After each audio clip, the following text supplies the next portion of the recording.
Is Ronald Acuña Jr. the next Rickey Henderson? Do the Braves have two MVP candidates? And should you be worried about Austin Riley? That and more coming up on BravesKast. Since we last talked, we swept the Reds, we swept the Royals, we should have swept the Padres in San Diego, we should have swept the Astros at home, but that ended up in us getting swept. We should have swept the Marlins in 4 games, but AJ Minter had a meltdown in the ninth inning. And Not a after blowdown. 2 rainy days, we won 2 out of 3 in New York. It is BravesKast, and this week we have a lot to talk about. How's it going, Cole? I'm I have mixed emotions right now. I, we're just getting into it. I've told many of my friends who are not Braves fans that this is the strongest team I've ever seen in my lifetime. I've been, I would say, a diehard fan on and off. For the last, since I moved to Georgia, like in 2006, and I mean, there's just not a lot of flaws to be found early in the season, and so it's there's one part of me that just wants to like bask in the glory that is the 2023 Atlanta Braves, and then there's another part of me who has seen this team throughout the years and knows that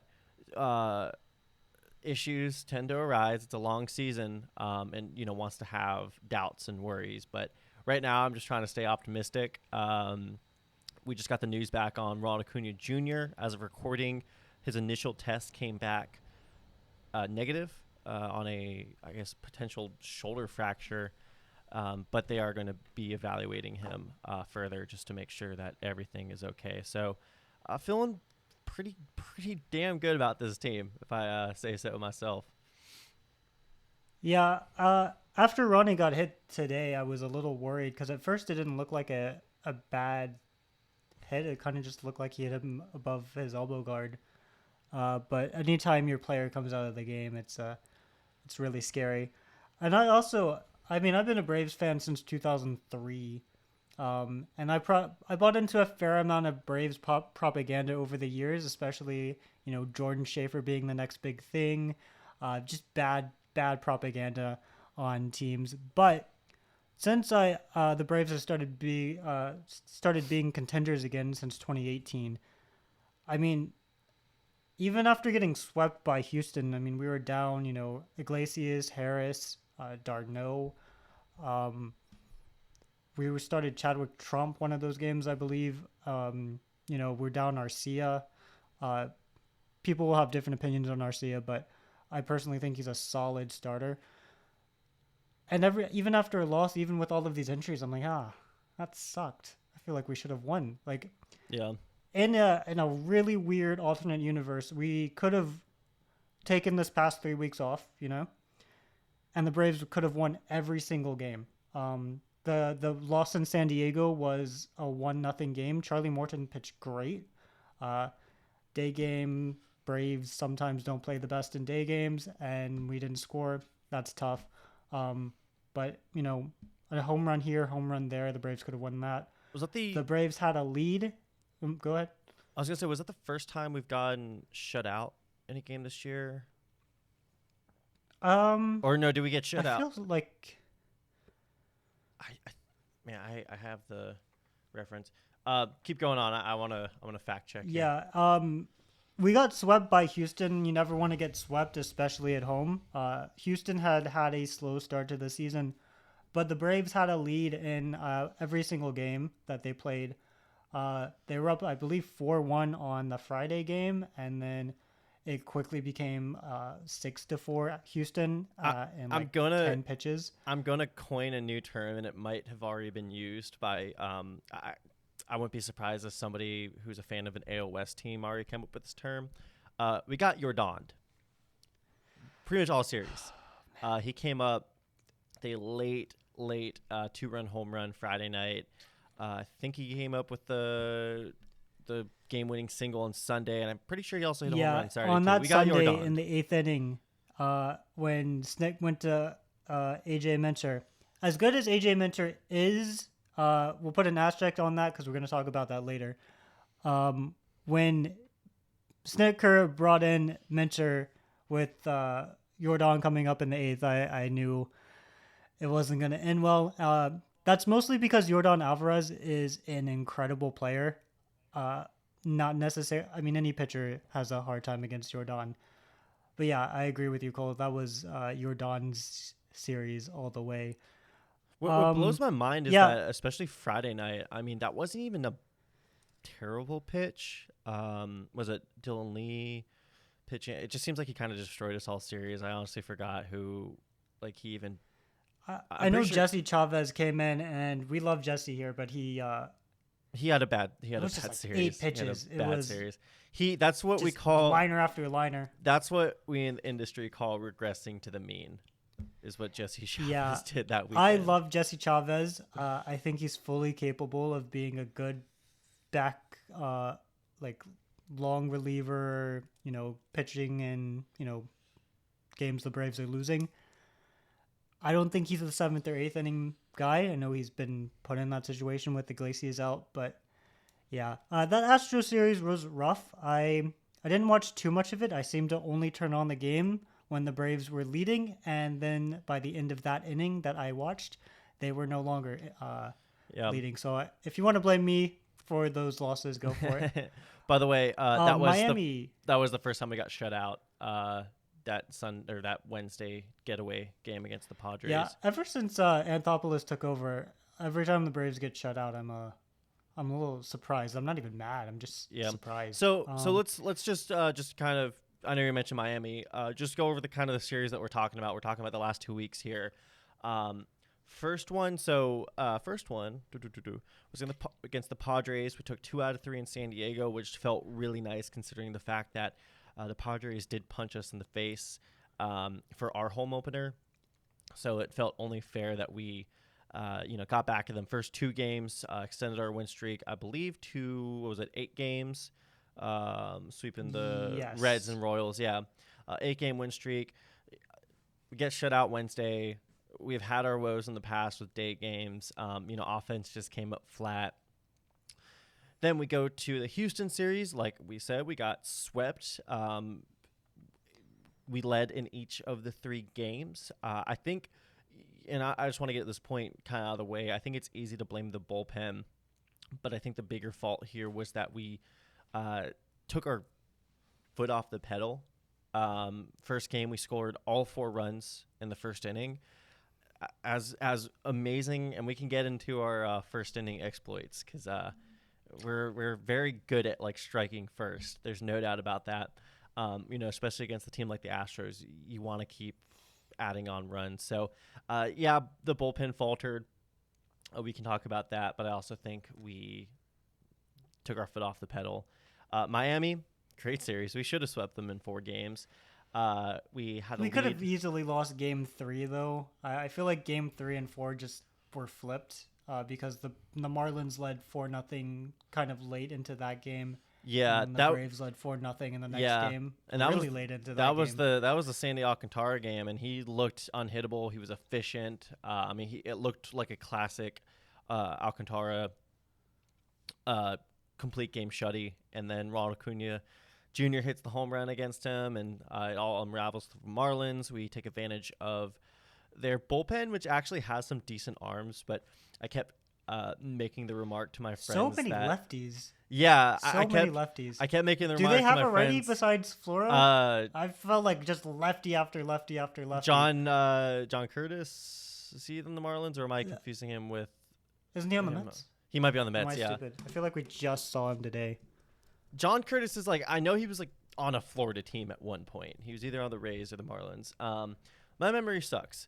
We can talk about that. So. He was on the Rays. On the Rays, that's what I'm thinking of. Florida team, but and he was on the Marlins. He's a Florida. I don't know. And he's like a reverse. There's a term for that, but for guys like Nick Anderson who play on the Marlins and the Rays. Yeah, and then he joined New York. He's a reverse snowbird. We can get into that too. I mean, it's always encouraging when you take a game against their ace, especially when you have your number 5 starter pitch that game. I think, that game was a true test for Elder. I think Elder pitched really, really well. He just gave up a few mistakes to Chisholm, and then I think he gave maybe mixing up the games, but Sanchez, I feel like definitely a homer Sanchez or two in the series. and then Honestly, for the Alcantara Elders game, I looked at the matchup. I went, I think that might be a loss, and so I've made other plans. Yeah. And I was surprised to see when I got home from the plans that the Braves were cutting it close, and I was like, I'll turn that on. Not to overshadow what happened that Monday night, but Spencer Strider pitched maybe one of the best games. I would say, I think we agreed, the second best game of his career besides the 16 strikeout performance against the Rockies. Amazing stuff. I was there. I was perfectly aligned watching him pitch, and I mean, he looked. Cole, do you want to talk about actually that Monday morning when you weren't going to go to the game, and then you decided to go to the game at the last minute? Yeah. So basically, what happened. Okay, Adobe Creative Cloud. I have a friend who's working on a video on the Braves' third baseman, and it was Chipper Jones's birthday, and they announced that they were giving away a poster, and he was like, "Hey, dude, I need that poster for the game." So last minute, I'm like, "Okay, dude, you could easily print this poster out like very easily. I actually think it would be more effort for me to go to the game and get it, but okay, whatever. I'll go. I'll get some cheap tickets in the outfield. It's a Monday night game against the Marlins." And I ended up watching one of the best pitching performances I think I'll ever see. I really thought we were going to get that perfect game. He took a perfect game to the seventh, lost it on a Matt Olson error. It was are you making fun of the way I say error? No, I'm making fun of the error. It was a bad one. It was bad. And in a sick, twisted way, I almost wonder if Matt Olson was glad that Gene Segura got a hit the next inning, so he wasn't the one. That Segura hit was ridiculous, though. Yeah, he bat flipped it. He first did a pimp job on a soft single. That slider was close to hitting the dirt, and he just that was the most like Gene Segura. Yeah, that was the most like Gene Segura like signature hit ever. I mean, you know what? A guy's throwing a no-hitter should be a perfect game to you. You got to do everything you can, especially when you're a contact-oriented team like the Marlins. It makes sense. I mean, I don't think their offense is good, but I do think they're typically an incredibly hard team to no-hit. Luis Ariz wasn't playing that day. No offense to Spencer Strider, but like I don't know if I don't think he's taking a perfect game into the seventh inning if Arias is. But still, I mean, after the first three innings, you could tell. I mean, you could tell that he was an extra amount of like 33 pitches after three innings. Yeah, it was like, oh, he's going far into this game. He had, I want to say, how many 3-pitch strikeouts did he have? I mean, it was like kind of a ridiculous number. Of the 13, either 8 or 9 of those strikeouts were just strike 1, strike 2, strike 3, no fouls. I mean, there was nothing. All the hitters looked lost. I mean, it literally looked like, an MLB dude going against a college lineup. I mean, they looked completely and utterly like incapable. I think it's ridiculous, though, that you can have a guy who can have that type of game. 13 strikeouts, no walks, no runs, 2 hits allowed, 8 innings pitched, and go, oh, yeah, that was definitely his second best game. Yeah. For most pitchers, I think for 99.9% of starting pitchers who ever put on a major league uniform, that is far and away the best start ever. And for a guy like Strider, we're just reaching the year mark for him as a starter. I mean, we're just reaching the year anniversary. We're at 11 months. That's what I'm saying. That's what I'm saying. That's what I meant to say. We're about to reach it. We're not even there. Yeah. That's the crazy thing. It is. Okay. It's May 1st. No. He made his first start. He started at the end of May. He started he did May 31st. Jesus. Okay, we're coming up on a year where this man's been starting. And he's already put up. I think that makes it even crazier. Yeah, no, he's put up 2 games where, like you said, that would be most 99% of pitchers their best game ever, and he's done it twice now. He's also like 23, 24 years old. 24. He's young. He's younger than us. Locked he in is for the younger next than 6 us. years. He's younger than us. My favorite Strider fact, before we turn this just into a massive Strider episode, but my favorite Strider fact is he had already made his major league debut in 2021, but he showed up to spring training in 2022, and like he couldn't find the strike zone at all, and he's like, "Oh, I'm getting sent down." And there were some injuries. The roster was at 28 when the season started.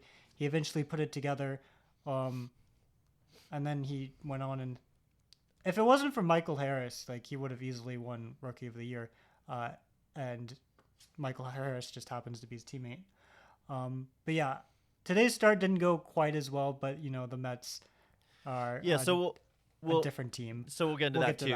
Yeah, so the Mets series, we win in 5 innings Friday night. It rained for 60 straight hours in New York. I was going to make a joke that if, it was like the 2020 year and, we had a bunch of like 7-inning doubleheaders, we would like be undefeated. I mean, we would like virtually have. Oh God, we would have. But we did win in 5 innings. It was kind of a funny how it happened. Matt Olson hit the 3-run home run. Max Fried, locks it down in the 5th, and they call it. They're like, we have to get through 5 innings. Like the umpires knew what they're doing. I think they did it perfectly. Then we rest for 2 days. We played a doubleheader today. Doubleheaders at in Citi Field have historically not been good for the Braves. So the fact that we split it, and if you told us that we split it and Spencer Strider was like not at his best, like that's all you need. Very happy with it. I mean, I thought the 9-8 game that we won, just super satisfying, like for a Braves fan. I mean, the offense was clicking on all cylinders. To be fair, Sean Murphy, the Mets pretty much had a taxi squad guy, Reyes, starting for them, but we still did some damage against some of their, I would say, like more trusted bullpen arms.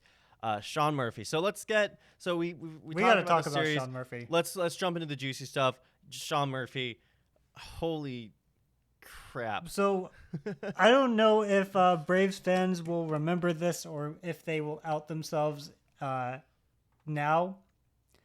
When the season started, Sean Murphy, I didn't get a hit in his first 2 games, and then Brian Snitker was being really weird about his usage. And so, we played 8 games and he had appeared in 5 of them. And he wasn't looking great by results. He only had like 1 or 2 hits. He was walking a ton, but nothing hit-wise.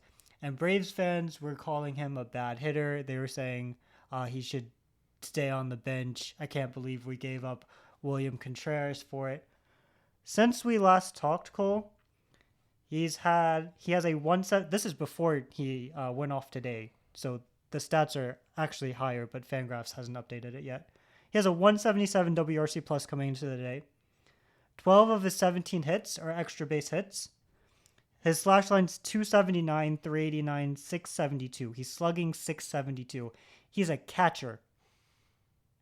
I would imagine if it wasn't for another guy on this team, I would say front runner MVP candidate. I would imagine that 672 is looking closer to 700 after today as well. Probably way over 700. He started out the year topsy-turvy. His usage was, like you're saying, he was playing like every other day. Even though he was pretty much signed up to be our everyday catcher. I don't want to say the Travis d'Arnaud injury was, because it's not good.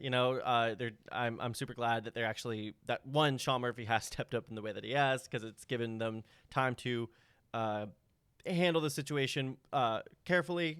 Obviously, with concussion stuff, you want to be extra gentle. I think it was TDA's 4th concussion.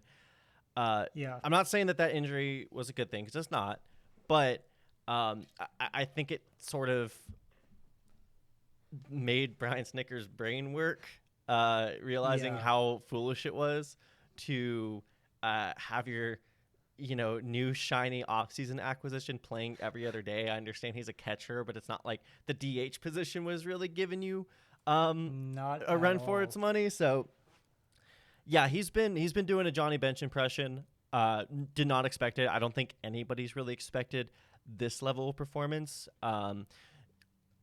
Obviously, at some point It's he's not going to stay at a. he's going to come down to WRC he's going to come back down to earth.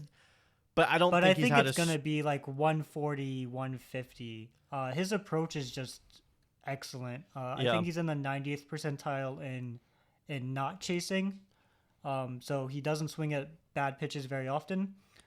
He does whiff a little bit, but if you've ever watched him, you can tell why. He just swings as hard as he can. Yeah. And And he has the a very Braves quick comeback swing. the Braves strike out a lot as a team.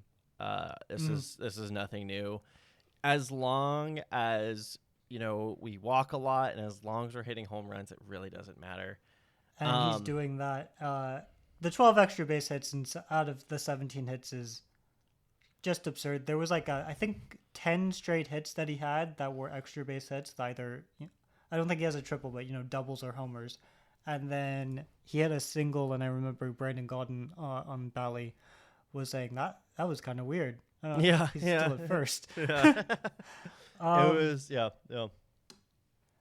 I was on the fence about the Murphy acquisition coming into the season. I definitely agreed it was an upgrade because of what he brings defensively. Although Foolish Bailey just released a video about the Brewers catching lab, and it might surprise some Braves fans to see where William Contreras is defensively. But he wasn't going to do that in Atlanta. Yeah. I definitely agreed. It was an upgrade. I just didn't know if it was the right usage to trade Contreras and all of those prospects. Forget that. I'm totally over that. And honestly, I'm all in on Murphy. Credit to Shea Langoliers. He's having a fine season so far with Oakland Athletics. If anything, he's doing like a Sean Murphy impression over there. At least offensively, he's putting up like very similar numbers, 750 OPS.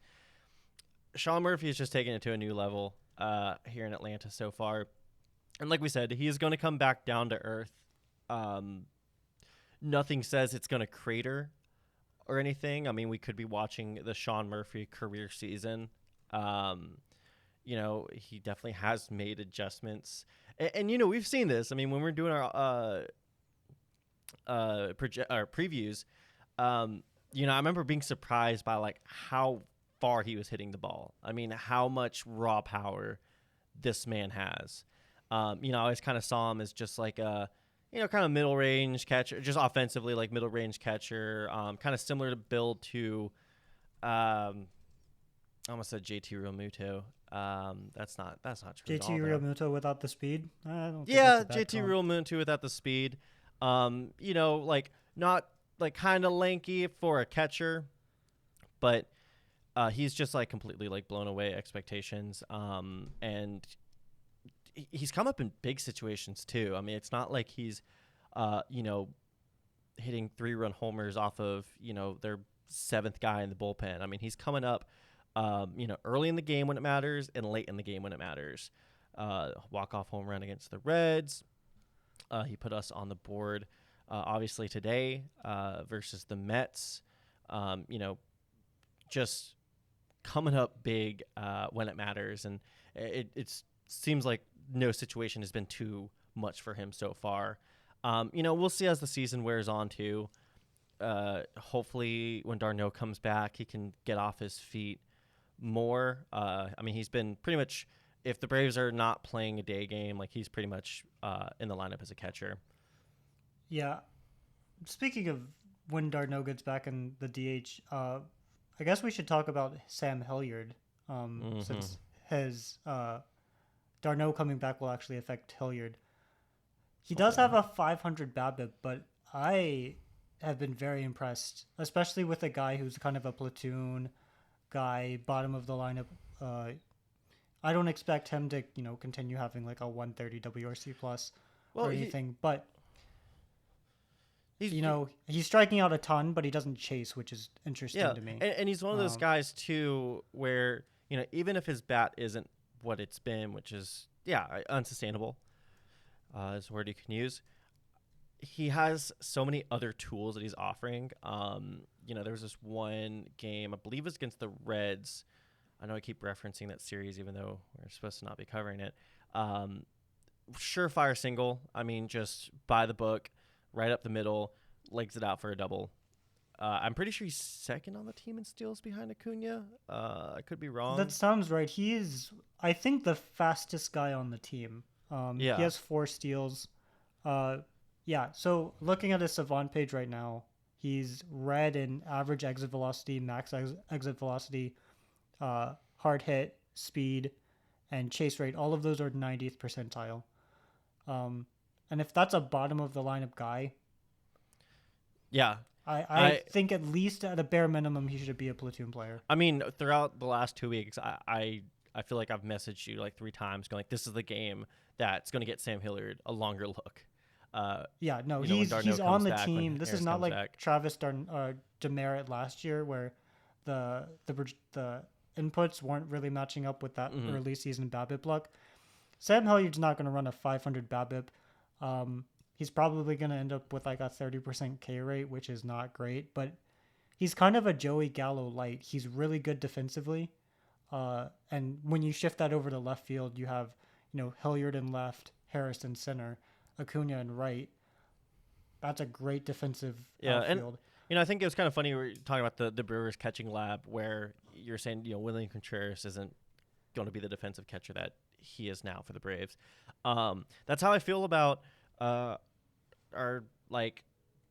hitting core and our coaching staff when it comes to hitting is, we teach that one philosophy, hunt fastballs, adjust to off speed, but like fastballs, live or die by them. And there's so many hitters now that like that formula's just worked for, where, Orlando Arcia and Sam Hilliard is just the next case in the fact that that's not the Rockies' philosophy, I have a lot of gripes with the Rockies. They're one of the few teams in baseball that I actually hate.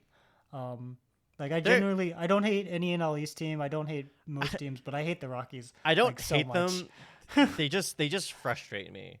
Because not to get on a Rockies rant, but it's like as a GM, like you can have so much fun with that team. Like there's just like, and they don't.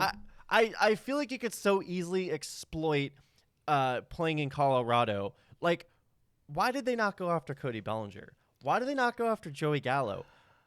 Why did you sign Chris Bryant? I don't even want to get field. I don't even want to get into the Chris Bryant rant because that's the easy one. There are so many on the margins moves and acquisitions they made that just make no fucking sense.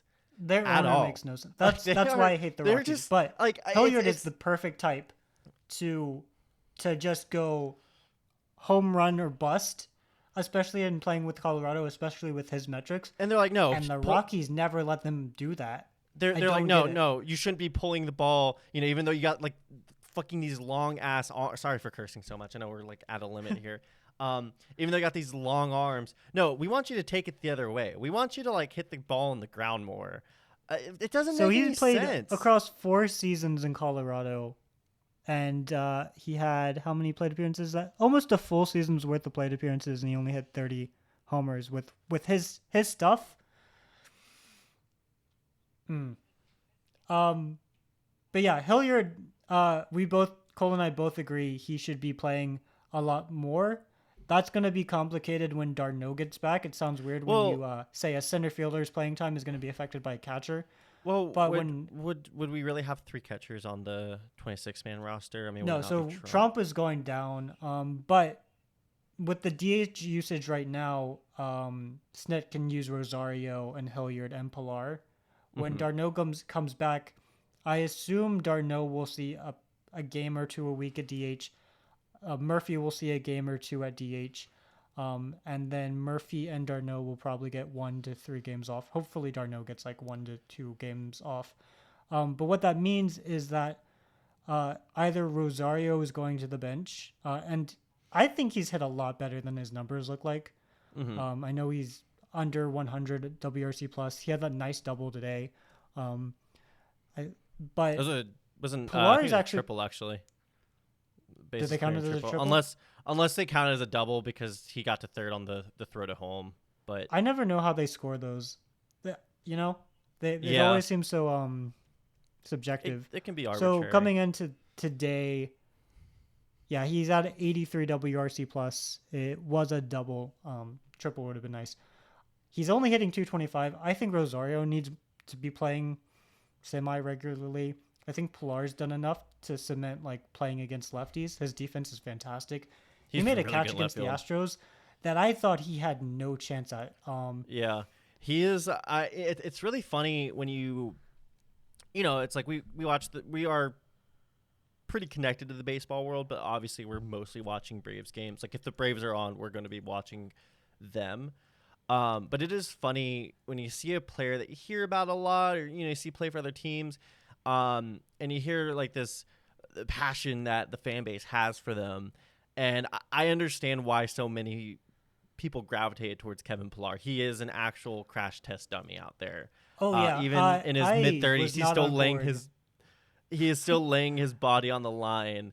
Literally, like they could be up 11-0, and he's still gonna just like go all out for a catch that's like not even really gonna matter. Like he could be in foul territory. He's still gonna. I wasn't go all on board out for with it. Pilar getting like a guaranteed spot coming into spring training. Like he was on a minor league deal, but his if he made the major league roster was gonna be like $3 million, and it was like, oh, he's clearly gonna be on it.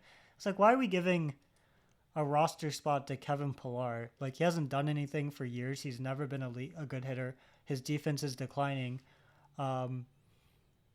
I take it back. I love having him on the team. I think he's going to hit like 80, 90 WRC plus. Yeah, Great defense. At worst, he's a late inning defensive replacement.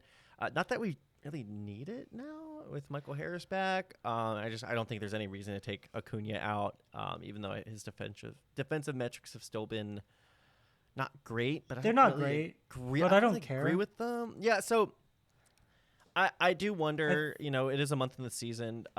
With how, if we're just based off of outs above average, there has to be some like weird like early small sample size variations. That will level out as the season goes. So I'm kind of apprehensive. I don't think Acuna's I don't think Acuna's gonna finish the season with a positive outs above average. I also don't think outs above average does anything with like outfield assists. I could be wrong. No. I think it's just because I think it's just on catches and plays. I really think it's just on catches, but it's really funny. So I think the reason, I think the reason I don't care about Acuna's outs above average is because his arm is the 99th or 100th percentile, and so I'm like, oh, whatever. Like if your worst outfielder has the best arm in the game, and it is exactly what we said it was. It has like changed the dynamics of games. I forgot who it was, but it was like the fastest runner on either the Padres or Astros, and it was like really should have been a deep enough to get him in for a sac fly. He did not even try to go on Acuna. His arm literally destroyed the fabric of the Cardinals clubhouse. It is unreal what his arm has been able to do this season. And I was gonna say, I think the thing with Acuna, because a lot of people are asking themselves, like, oh, how is he, negative outs above average when he's making these like spectacular catches against the wall and doing all this stuff. My theory, if this trend continues, is how they say that Michael Harris, like he makes every catch look easy. He gets the best read on the ball, the best jump. It's just automatic for him. I think Acuna is the opposite of that. I think he makes really like easy catches look hard. Acuna doesn't have the best outfield jump. I agree. I think also with the wall catches, most of the time, I know Harris's catch in St. Louis and Pilar's almost catch at the wall that I think turned into like a triple or something. Mm-hmm. Inside the park. Those catches are actually. No, I think he had two different ones where he almost caught it at the wall, and one turned into a triple, and one turned into the inside the park home run was true crash test dummy Pilar. I'm surprised he's not on the IL after that. I held my breath because I thought it was like, oh man, the second time he's fracturing his face in Truist. Like this is a nightmare. He's never gonna want to come back to this park again. He'll only play on road he froze games. Up for a second.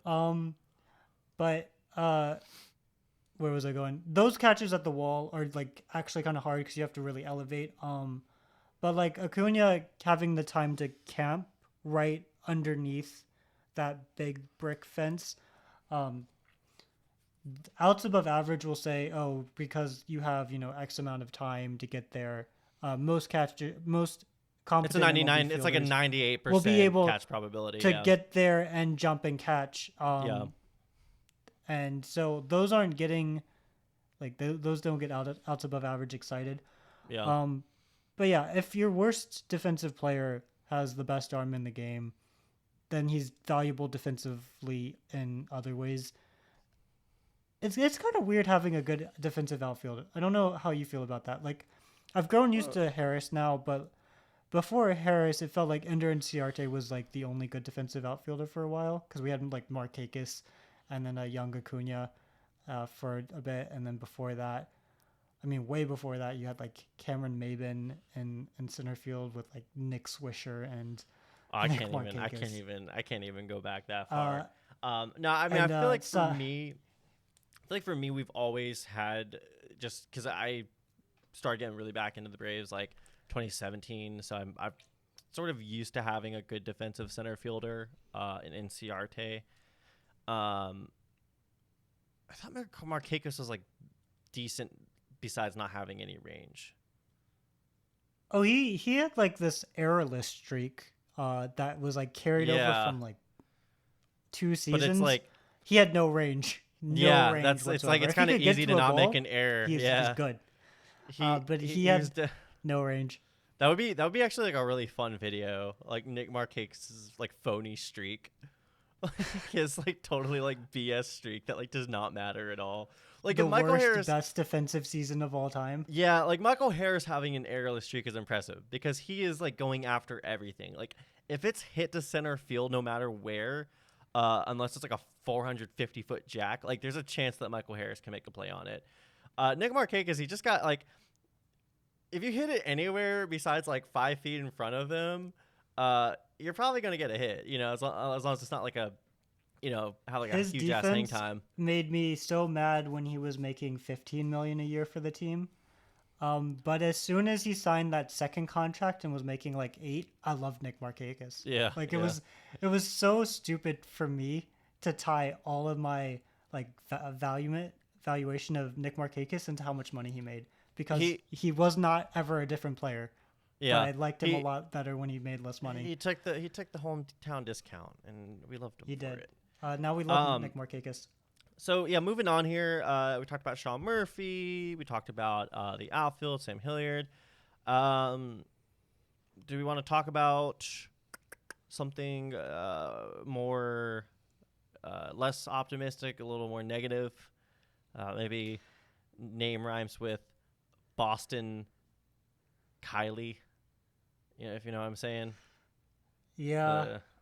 The thing about Mr. Riley is until I saw Stephen Tolbert at Twitter Be Outliers tweet today, I didn't realize how bad it had gotten. I knew he was struggling a bit. I did not know he had gone like 7 for 53 or something stupid like that. Yeah. Well, the rest of the offense has picked up behind him and in front of him. Like it's going to sound kind of bad, but it's like really easy to sneak like a really bad stretch if like everybody else around you is performing.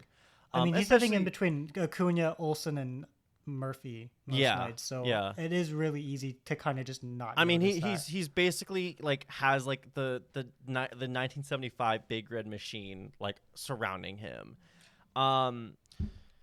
Yeah. So my take was gonna be that I have a friend who's a YouTuber and he's working on a series on the Braves third baseman, and it was during Austin Riley's breakout season 2021. It wasn't Mark Bowman. It was the writer for The Athletic. His name escapes me, but an article came out about Austin Riley's swing adjustment. He worked with their minor league hitting coordinator, whose name also escapes me. I have a terrible memory. We've talked about this. To basically change his mental approach when it came to hitting. And the best way to describe it, at least the way that I interpreted it, was his approach that got him to where he was at that point. Was basically, stick to one zone. And I know it kind of goes against the Braves' philosophy of, hunting for the fastball, but he would basically just go for one zone and just hit anything there and then really just kind of second guess anything not in that zone. And he made a mental adjustment where basically he expanded his periphery, and it gave him really more time. You'll kind of notice like the way he set up his swing in 2021, 2022 was very much like he was locked in on a fastball, but he gave himself enough time to be able to fight off a slider or, well, even like shoot a slider the other way. And the way I kind of describe it as he basically thought about every at bat the way a pitcher would attack him instead of the way that he would attack the pitcher, because they wrote the book on him pretty much. I mean, they found out a way to get him out and exploited that to all hell. He made the adjustment and became a MVP candidate, at least on the hitting side. This year, I see him falling back to old habits, and it scares me, if I'm being honest. I'm not the most excited about this. He's just bailing out on sliders. I mean, there was a couple pitches today where, I mean, it looked like prime, July 2019 Austin Riley. He just looks really stiff and straight. It seems like I don't think there's a physical issue at all. It just seems like that approach that made him an MVP candidate the last couple of years is not here. It's not with us. So, and the thing that scares me more about it is, he went on that tear in July of last year. I mean, he was challenging the single month total base record set by Hank Aaron. That is great company to be associated with. And then struggled after that. And so now he's been a mediocre hitter for 3 months now. And that's not an insignificant amount of time. And that worries me. What are your thoughts? Like I said, I knew he had a pretty average August and September. I think he was right around 100 WRC plus for those 2 months. And I know he had a little bit of a slow start coming out of the gate, and then he had like a good week. And so I just assumed that he was kind of rolling. And then, like I said, when you're in between 3 really good hitters, it is really easy to miss it. So I don't think I was as concerned until today. The problem with Austin Riley is, unlike guys like Chapman or Arenado, who even when they don't hit, they have great WARs because they play great defense. Austin Riley is our, at the moment, second worst defensive player. I think once everything starts to normalize, he is our worst defensive player. And if your worst defensive player isn't, Austin Riley 2021, 2022, that is more concerning. And especially when it's the guy you just gave a 10-year contract to. But of all the people to make adjustments, I feel like Austin is the guy to do it. Yeah. And I do wonder, we talked about the mental change he made. His swing mechanics stayed mostly the same from 2019 to 2021. I almost wonder if a part of me, I don't want to say, because, he's a very, like head down, probably the most straight-edged guy on the Braves, maybe besides Sean Murphy, which is weird to say because I'm like so used to the Braves being like such a, especially you go back to the 2014, 2015 teams. Like I was covering Chris Johnson and Brian McCann, play the game the right way. But I do wonder if that contract got to his head. This is speculation here. Again, I'm not even going to pretend that I even can begin to understand the mind of a major league player. but he did get rewarded with that contract. I think at the tail end of his It was crazy right at the end of July. It was at the Yeah. trade deadline. That was kind of like the biggest move we made at the trade deadline last year. And yeah, like you said, August, September, he was, more mediocre than like awful. But coming into this series against the Mets, and the last 2 days, I mean, he's looked pretty bad, and it just looks like he's reverting to old habits. And I do agree. I do think he can make that change. It really is just a matter of when. I mean, I think there's a big chance that we come here in July and we're like, man, remember when we were at Austin Riley? Like, wasn't that stupid that we did that? Yeah, I really am. If he's still bad at the end of the year, or maybe like August or July, I'll start putting up the red flags and start worrying. But at the moment, I don't know. I gave up on him already before, so I don't want to be like, this is going to be really bad. In 2021 at the beginning of the season, I was all out on Austin Riley. I was like, call up Johan Camargo, let's try something new. Yeah, send his ass back to Gwinnett, and then he hit a dinky little homer in New York, and everything changed. With Austin, I feel like he knows how to make adjustments. He's not stubborn like most players. I feel like a lot of players wouldn't have put in all the adjustments he's put in over the last years, so I won't be too concerned. Should we get back on a happier note? Yeah, I'm just gonna say one more thing about Austin Riley. I gotta my CPU is like being fried right now. I'm like looking up his stats on my phone. I was gonna say, this kind of goes back to a note I was gonna share with Matt Olson. Well, actually, so I was just gonna say this about Austin Riley. His walk rate is actually up so far. I know it's Baseball Reference hasn't been updated. Clown on me for using Baseball Reference. It's what I grew up with. Coming into today, it was 12.8%, which is actually surprising to me. But I guess like he has been taking his walks. His strikeout rate is almost 30%, and that has gone up today. So just something that to went keep a down note today. on too. It went down today. I thought he struck out like twice in the. He struck out first once. game. Oh, okay, cool. Well, good. See, if you were on Improvements.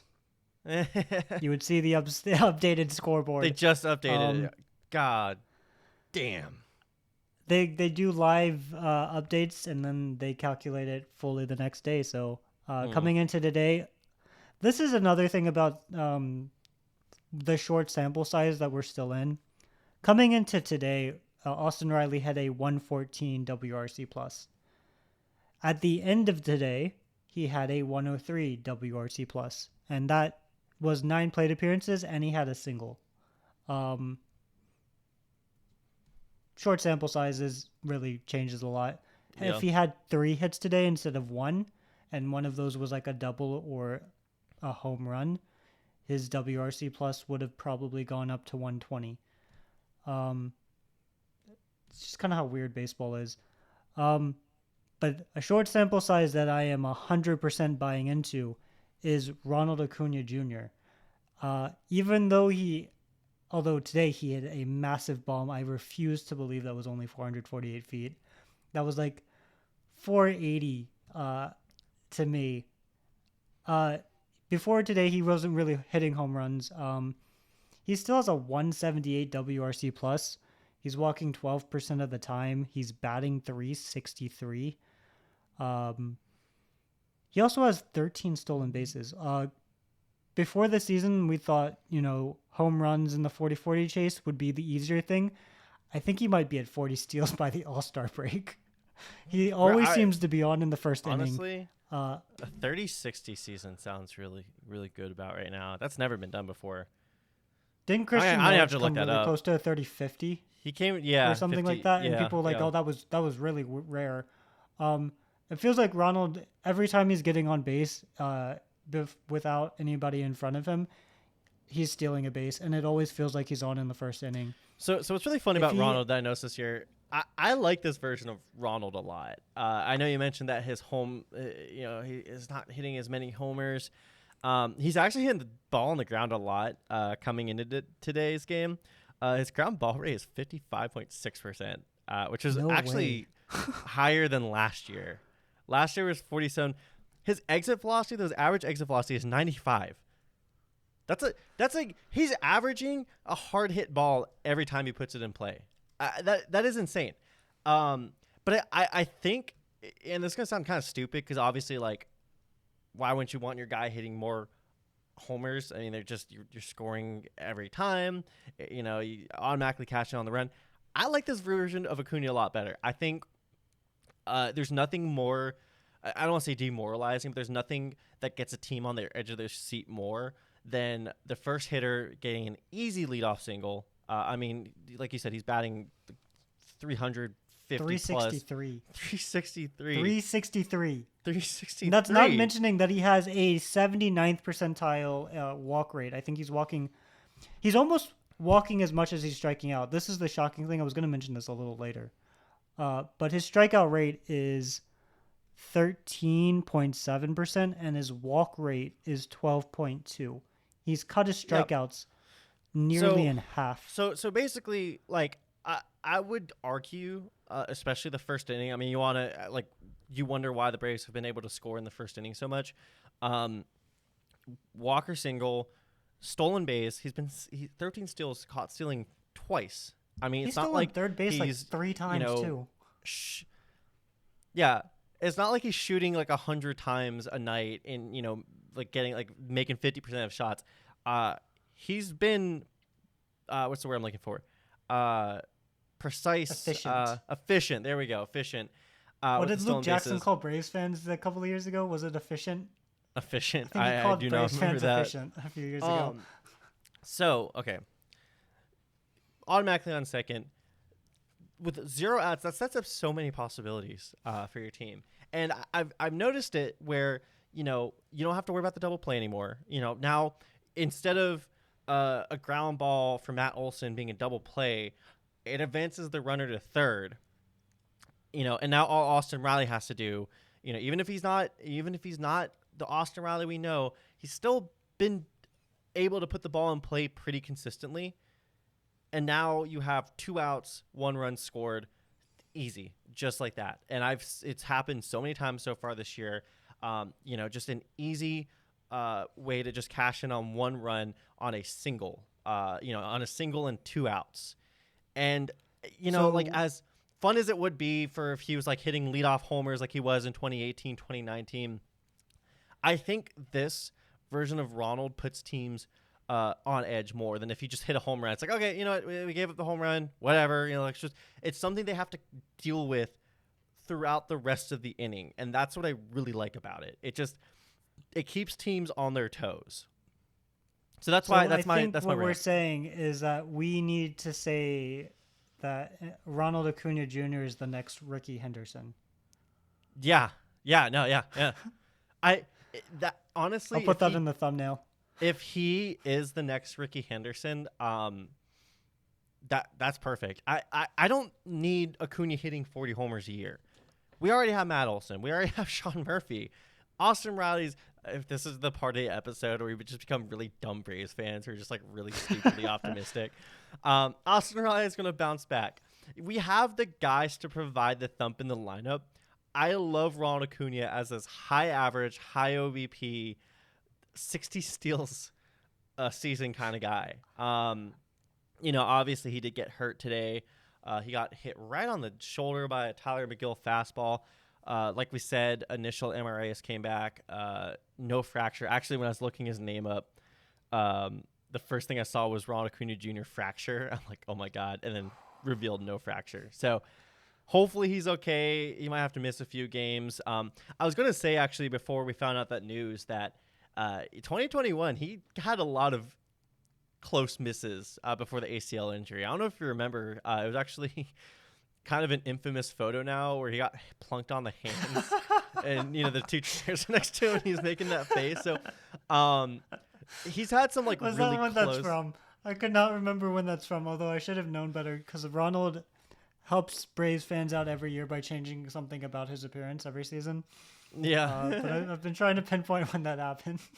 Yeah. And there was another time. I mean, it looked like he had a possible hyperextension, even worse, kind of the Bryce Harper 2017 injury. So he's had a lot of near scares. I'm not trying to say he's like dramatic about it or anything. I mean, sorry, getting hit like you try getting hit by like a 90 plus mile per hour fastball and try to act like you're okay. Right now it's just a bruise, so he'll be out for a couple days. Let it rest. We're playing the Marlins. Like we are fine. Yeah, although it is fine. Ronald against the Marlins, having. I don't like him. I don't like him being at Lone Depot. I just bad vibes. Yeah, I'm fine if he has. Every to time miss I see a ball hit in Lone right Depot. field at Lone Depot, like when we won the division, I was like, oh god, not a fly ball to right field. I'm just so glad that stupid freaking Cinnamon Toast Crunch ad isn't there anymore. That image is burned in my freaking mind. I don't even remember it. It was like such an infamous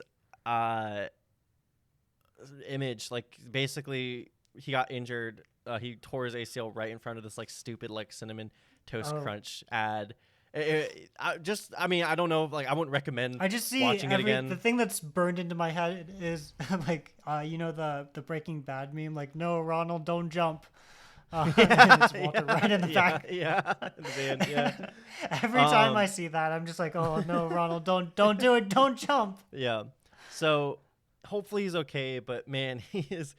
Nothing makes me happier than him being full form and sort of this new reinvented version of himself that I think is the best we've seen out of him. I would disagree mostly because I'm a child and I love home runs. But with the way he's hitting the ball, as soon as he figures out the ground ball rate and stops being Juan Soto.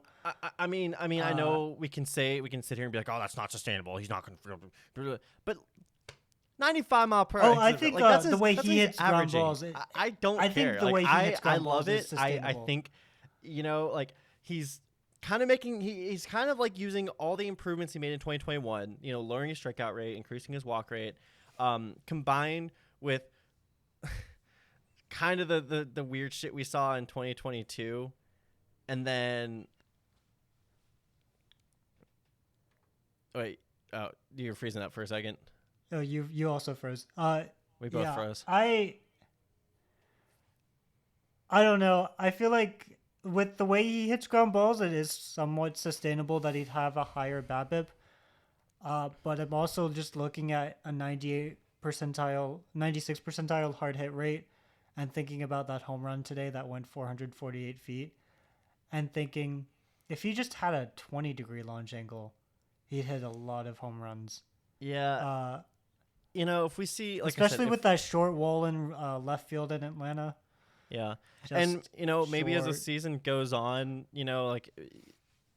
maybe he's still finding his form, which is a scary thought for every pitcher that has to face him.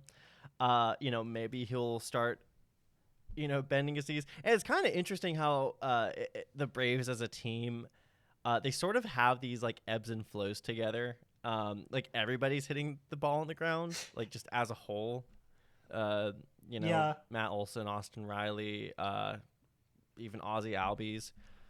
So it's an interesting trend for the team overall. I think we have like the second highest ground ball rate, third highest. Like we're in like the top 5 as a team, which is really surprising considering our hitting philosophy. But again, small sample size stuff. But it 55%, you can't small sample size that one away. I mean, I do think it's like a conscious approach that he's making at the plate just to basically whack it as hard as he can in any direction. And yeah, I would love to see what's changed about the strikeout rate because that is the biggest difference this year. Is that he just isn't striking out. And then maybe that's him swinging earlier in counts. He's not letting the count get as deep because his chase rate's actually down. His whiff rate is only slightly higher. But I think it's safe to say Ronald is back in one way or another. He's almost certainly going to be in discussions for NL MVP. Fingers crossed that there are no more major injuries. Yeah. But like this is the year that 2021, had he not been injured, he would have probably run away with the MVP. And now this is the year I think he actually will win that. It's kind of funny God, because his XBA is 344. And he's hitting the ball on the ground as much as he is. it's kind of funny. One of the things I love about baseball is that one player. I mean, a pitcher when they're on the mound, sure, but one player on the field, day in day out, it really going to change the course of a single game. It is a team effort. The giant game of chess that it is. Acuna is maybe one of like 5 players I'd say who like can single-handedly change the dynamic of a game. It's funny watching Braves games because like there's so many times. I mean, the amount of hits that we're getting, especially with Ronald leading the league in hits, our lineup turns over so many times, and there's been so many moments where it's like we're at the 7, 8, 9 hitters, and they're getting more pitches to hit because they don't want to face Acuna because he has come up in every situation. I mean, he has basically been an automatic, as automatic as you can get in the year 2023 for at least getting on base. With his, a 450 on base percentage is like, yeah. I mean, you're only gonna Luis Arias is gonna beat that. I don't know who else is gonna have a higher on base percentage. And it's just one of those things where even when he's not at the plate, he changes the dynamic. He changes that lineup. Like he changes the way that pitchers face the 7, 8, 9 guys. I mean, it just changes how deep this lineup is. I'm not trying to deny, what Sam Hilliard has been able to do. I'm not trying to deny, what Orlando Arcia did when he was, didn't have a fractured hand, but you don't think they got a couple more pitches to hit because the pitchers didn't want to walk a guy to put them on in front of Acuna. I love the 9th spot in the Braves lineup. I don't care who it is. Like Chadwick Trump today. Harris there. I kind of liked Harris being back there. I know it was against a lefty or something. I know he had eighth against a righty today, and then he didn't start. I'm pretty sure Snecker's just kind of easing him back. But yeah, I like, even if it's the lefty, I love Harris in the 9 hole. There are 2 players in Major League Baseball who are qualified hitters that have a higher on base percentage than Acuna. Oh, let me guess. Do you know those 2? Okay, not Brent Rooker of the Athletics. No, okay. I'm gonna say Luis Arias just because of like how high his average is. And he's a walk machine, kind of. Yeah. His on base percentage is 500. This is all of MLB. Yeah. I feel like this one's like a lot less obvious. Give me a division. If AL East. AL East. Not Judge. Judge has been struggling. He's been okay. He's been struggling for Judge. This is gonna be a freaking crazy one. Vladimir Guerrero Jr. No. Who is it? It's Matt Chapman. Matt Chapman has 2 WAR already. People who are not baseball fans and just Braves fans, I haven't seen a single at bat from Chapman this year, but like I feel like I am required to. It's a laser show. It is a laser 219 WRC plus. Wasn't his barreled balls like he had 20 something and no one else had more than 15? Let me see. I want to see his because like it has just been like low hard hit line drive after low hard hit line drive. I don't know what he did. I need to see a Blue Jays game as soon as possible. They're playing the highlights on MLB Network right now. I think Chapman went like 0 for 5 though. Did he? Then Acuna might have a higher on base percentage. Okay, Chapman's average exit velocity so far this year is 96.2. That is absolutely bananas. Like, I don't. I'm not gonna show it on camera, but just look at his savant percentile I might have rankings. to put that in the edit. It's like actually, it's kind of the you know what? Okay, you know what's funny though? His hitting stats aren't even the most surprising thing. His outs above average its is in the defense 14th. is low. Yeah. Yeah, he had I a wonder if weird. his, He was below average last year, I think, too.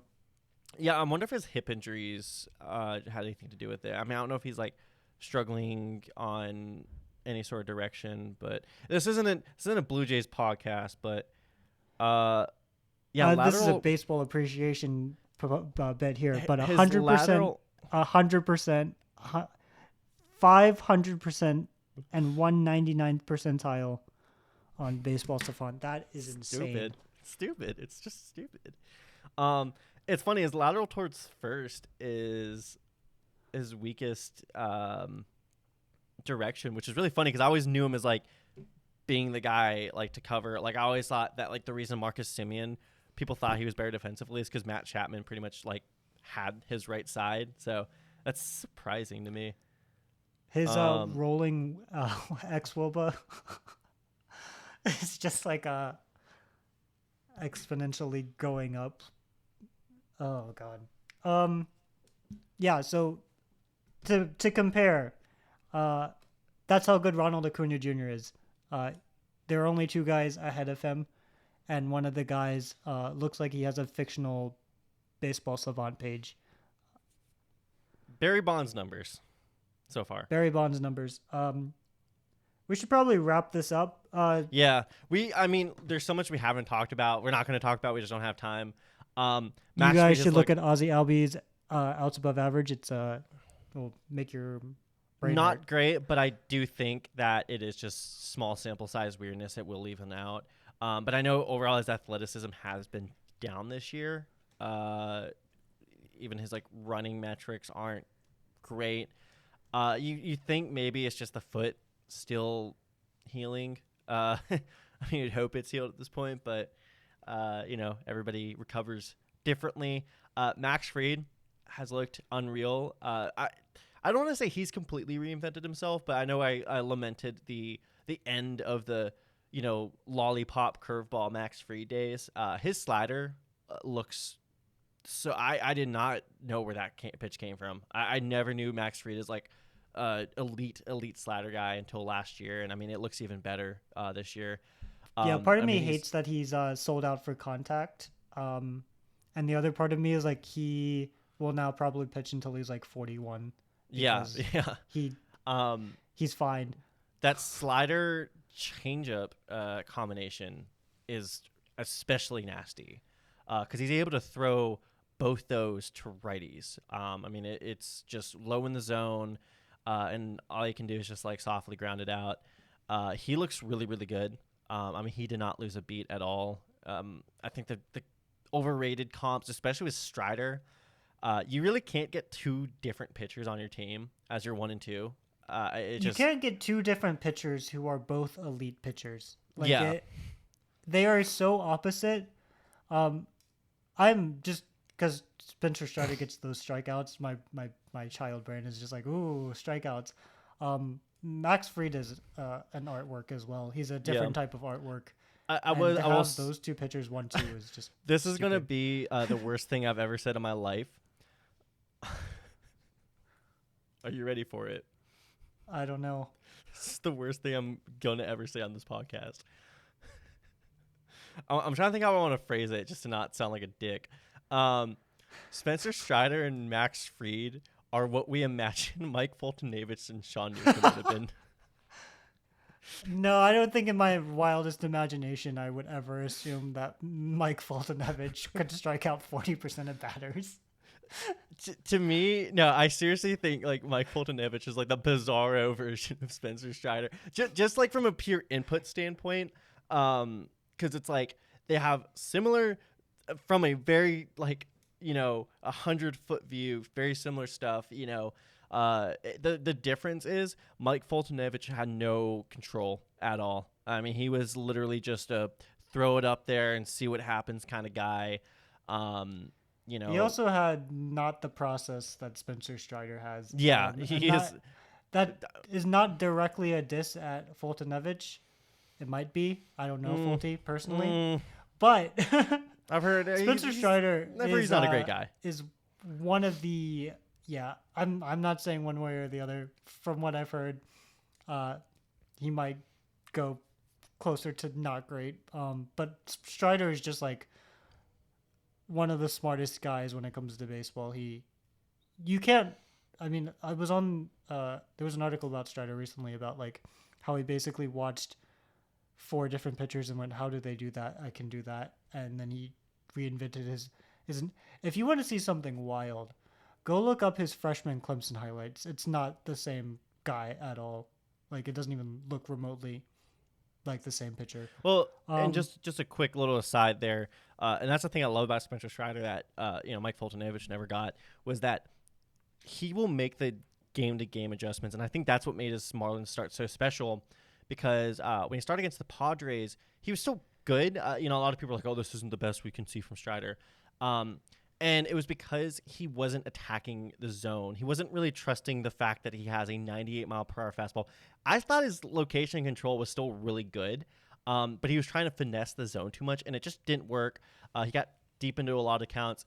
Against the Marlins, he was just like, "Nah, like, here it is. Fastball right down the gutter. Try to hit it." He didn't have to worry about working, the corners, working the black. He knew, he figured out, I have great raw stuff that I know what to do with. Why am I trying to like steal strikes here?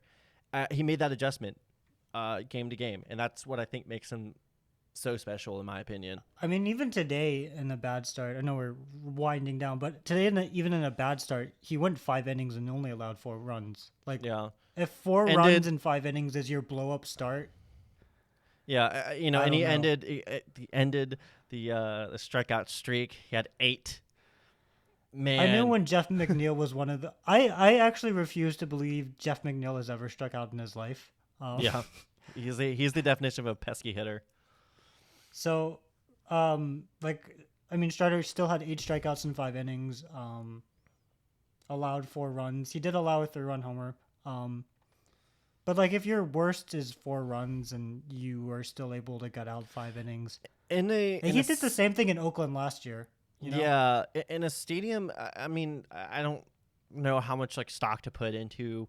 Oh, he's not that great in this field or this stadium. In a stadium, he has now. It's been 2 starts. Like has just not had great numbers in so far, for one reason or another. I mean, the Mets are a very different team from the Braves too. They're very good, but they have one guy who hits home runs. The Braves have like 5. They are all about contact. They will let you hit them with a pitch. They will walk. I was shocked to see that Mark Kanya was on the bench to start game 1. That dude has like a 15% walk rate most seasons or something stupid like that. Strider's repertoire doesn't bode well against them because they just don't strike out a lot. They don't chase a lot. And he still, struck them out 8 times. So yeah, they're the definition of a team that grinds that at bats. If that's your thing. Yeah. So coming up this week, there are 3 games in Miami. There are 3 games against Baltimore, 2 games against Boston, and then 3 games against Toronto, or as Toronto Canadians call them, Toronto. I'm expecting at least 2. I would expect a split with the Red Sox because you always take a split on a 2-game series. Yeah. I hate 2-game series so freaking much. I thought they were kind of dead. And I hate. I don't know why we always have a 2-game series against the Red Sox too. Like why they. It's because the Braves used to play in Boston, and then. Yeah, but why? Then why 2 games? Find those rivalries. So stupid. But why 2 games then? It's so dumb. It doesn't. The way I always say it is like you don't. The thing that I love about baseball is the series. That no other sport has this. You find out a lot about your team in 3 games. You find out a lot, and that's why we have these podcasts, because we're like, hey, we learned X, Y, and Z about the Braves, during their series against the Astros. You don't learn anything in 2 games. I'm sorry. It just, if you win 2, you're like, okay, cool. We won. We strung off 2 wins. Cool. I mean, anyone can win 2 games. Yeah. If you split, you're like, okay, we split. Like, doesn't say anything. I would expect the Braves to win at least 2 of the 3 game series. The AL East is a weird team, or weird division. There's a weird because, the AL East is a weird team. But like the weird division, because I think it still holds today, but the Yankees were in last place and they were over 500. Yeah. So the Orioles are not the Orioles that they used to be. They have plenty of good players. Their pitching is weird, and thank God we don't have to play in Baltimore, because I really hate the idea of Camden Yards left field. Yeah. Thank God we're playing in Atlanta. Hey man, it's worked. I mean, they have had so far, good season last year and a good season so far this year by putting up very, very mid pitching staffs, and I think that left field wall has a lot to might do help. with it. I feel so bad for Austin Hayes. I felt that bad. Guy probably has lost out on 14 home runs in the past 2 years. Yeah, I mean, I would feel bad for Ryan Mountcastle, but he was just like, I'm just gonna hit the ball farther. I am happy for Trey Mancini. He goes from his last season with that stupid wall, and now he's playing in Chicago, where you just hit the ball in the air and it flies out. Unless you're Dansby Swanson, who only has 1 home run. he hit one today. He did, so now he has 2. Good for Dansby. Doubled his he has his a home run. 412 on base percentage. He's a walk machine all of a sudden. So many former Braves reinventing themselves this year. I love it. It's the year of reinvention. I don't know, Cole. Do you expect the same? 2 series wins, 1 series lost in the split? Orioles, I'm so weird on the Orioles right now. Like, they are a good team, but a lot of their underlying stats would say they're getting lucky. I could see them as a team that the Braves come in and humble. I can also see them putting up 3 really competitive games. I can also see the Braves losing that series. I think it's kind of just, do the Braves lose the Blue Jays series or the Orioles series? Yeah, the Blue Jays are. I would say I'm way more worried about the Blue Jays than the Orioles. Their pitching has been, outside of Kevin Gausman, not great. I know Jose Barrios has been better. I haven't really seen who we're lining up yet, but we could. Bassett had a terrible game the other day, I think. Yeah, so that could be kind of, I do think that one of these series is the series that Austin Riley will turn a corner. He kind of gets his mojo back. I'm worried about especially our bullpen depth going into these series, because it's like the bullpen is weird. Yeah, we barely even talked about the bullpen. We barely talked about AJ Minter. We desperately, I hate to say it, we desperately need Iglesias back. I cannot wait for Iglesias. Bullpens are so finicky and weird, because it's like this puzzle or this like intricate system of joints and screws and whatnot, and you take one piece out and it just all falls apart.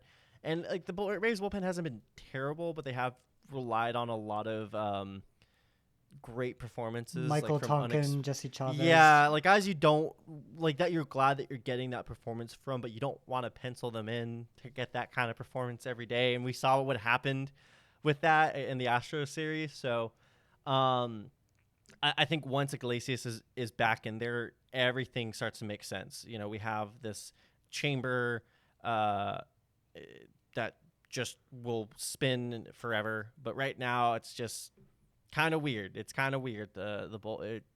I'm just worried that the lack of Iglesias is going to be really felt during the Toronto and Baltimore series. I think he's back. I think he'll be back by then. He started rehab. Yeah, he started a rehab assignment. So hopefully he's back. But he did a few games with the Braves before that. So, also on Friday in Baltimore, they'll need a starter. That might be Michael Soroka. We'll see. did not have a great start. Gonna just ignore that. Yesterday. Yeah. Um, The thing that I so- worry about is that he has not pitched in the major leagues since 2020. That's a long time. Just think about that. Just think about how long ago 2020 has felt so far. You want to make sure it's aligned. You want to make sure it feels right because you don't. I don't think Michael Soroka is going to have one start and his like confidence is going to be completely shattered, but you want to make sure he's physically ready. Yeah. Obviously, we are not plugged in the way that some other guys are. We don't know that. I've pitched a total of 4 games in Little League. So, yeah, I don't have that pitcher's mindset for sure. Yeah. But yeah, I'm hoping by the time we talk again that the Braves go, what is that, 11-0? That'd be cool. Yeah. But realistically, maybe 6-7 wins. Call it a nice time. This is a very good team. I think our playoff odds are in the 90s. We just got to make sure we don't let off the gas. And yeah. I will say I'm definitely again worried about the Phillies. Mets after this series, I'm just not worried about them in the way that I might have been last year. I kind of have a feeling Max Scherzer is going to have a terrible year, just with everything that's going on and surrounding it. Justin Verlander, I mean, we'll see what he is when he comes back. But their offense, like you said, it just like does not have the type of thump that I feel like is the minimum requirement. It's a good offense for sure. Yeah. I think 80%, I might be exaggerating, but I think 80% of their homers, realistically, I think it's more like 60 or 70%. Came in the Athletic series. 70% of their homers are by Pete Alonso. Yeah. Pete Alonso's a great player. And came versus the I Oakland personally Athletics. underrate him. Yeah. Yeah. But they don't have the thump. But this is a good team. It's going to be a challenging stretch of games, I would say, going against the AL East. I don't want to be like, we have to watch ourselves for repeating, a bunch. But I think this is going to be the first true test of the year. Maybe the Padres Astros week was the first test, but it's going to be a tough stretch of games. So we'll see what this team is made out of. Hopefully Acuna is better. Again, if he does not play a single game in Lone Depot Park, I am fine with that as long as he is back on Friday. That's all I care about. As long as he's healthy. I don't care if he misses a few games either. Well, we will see you guys in 2 weeks.